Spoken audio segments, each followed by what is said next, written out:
And where are we gonna go? It's like we just woke up one morning and then it's welcome to the show. Don't ask any questions, just go with the flow. Make as much money as you can and try your best not to get broke. Copy everything you see on the TV, from the hairstyles to the clothes, and don't think too often, just do exactly as you're told. And if you ever get confused, then just turn towards the alcohol.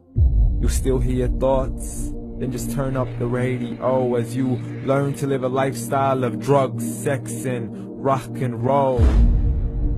But in all honesty, I just need to know, is there more to the cycle than growing and getting old? Living and dying just to leave behind a happy home and a whole lot of property that somebody else is going to own.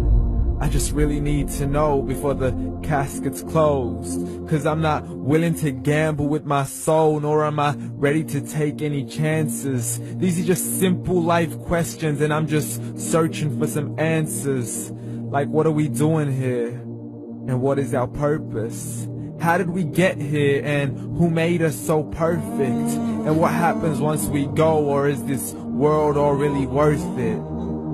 Questions we don't answer because apparently we don't really have to. There's no purpose to this life and our existence is merely natural. Then in that case, please let me ask you, did you create yourself, or was it somebody else who had fashioned you? 'Cause you're a being that's impeccable, faultless and unparalleled. You're a product of supreme intelligence and I'm merely being rational. For there isn't a camera on this earth that can come close to the human eye, nor a computer that can compete alongside the human mind. And if the whole world was to come together, we wouldn't be able to create a single fly. So many signs, yet we still deny.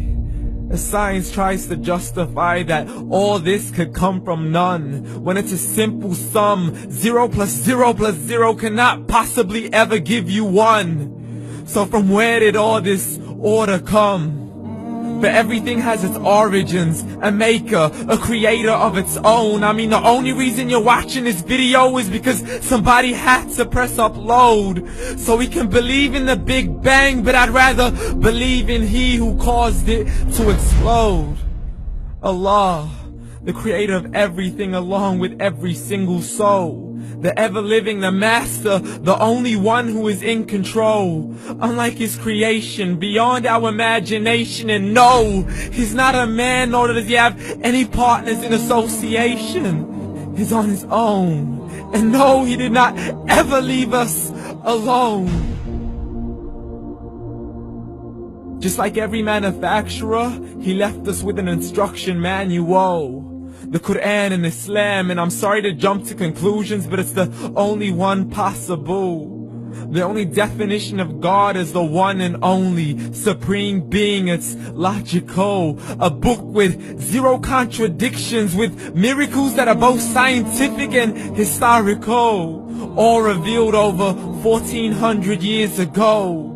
Like the detailed description of the human embryo. The descriptions of the human embryo in the Quran cannot be based on scientific knowledge in the 7th century. To the mountains as pegs holding firm the earth below, and the 2 seas that don't mix in a complete separate flow. To the planets in orbit, alternating night and day as they stay in flow. The expansion of the universe and the creation of everything from H2O.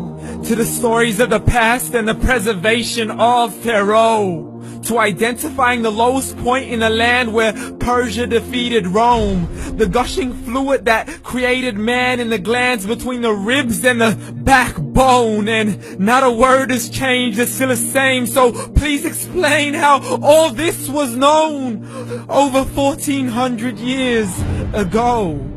To a man who couldn't read or write, as he would recite whatever the angels spoke. And if you still don't believe, please try to come up with something that's even close. But you can't, so we took God as a mockery and his messengers as a joke. Muhammad could not read or write. How's somebody who can't read or write gonna start a religion? Dismiss the scriptures as legends and tales of the ancient folk, as we live life according to our whims, desires, and hopes. saying this life is the only home we will ever know. We will live then die, then simply turn to bones. YOLO! Correction, after the grass dies, the rain arrives and it regrows, and Allah promises to do the same thing to your very soul and bring you back from your very fingertips to your toes, as the all-seeing supreme being watches us so close, and we are surely being tested in our wealth, our health, and our self, and everything that we've been blessed with. So believe, for we will surely be resurrected and be brought back to our Lord and account for every single deed, as He hands us our books and orders us to read. From the bad to the good and everything in between. You yourself are sufficient for your own accountability, so don't be mad at me. You are the one who thought He wouldn't come back to me. I gave you a whole life long to search after me, but you were busy in all that which was temporary. So read, and glad tidings to all those who believed. And if you disbelieve, read. And don't let that day be the first day you find out what your life really means. Read.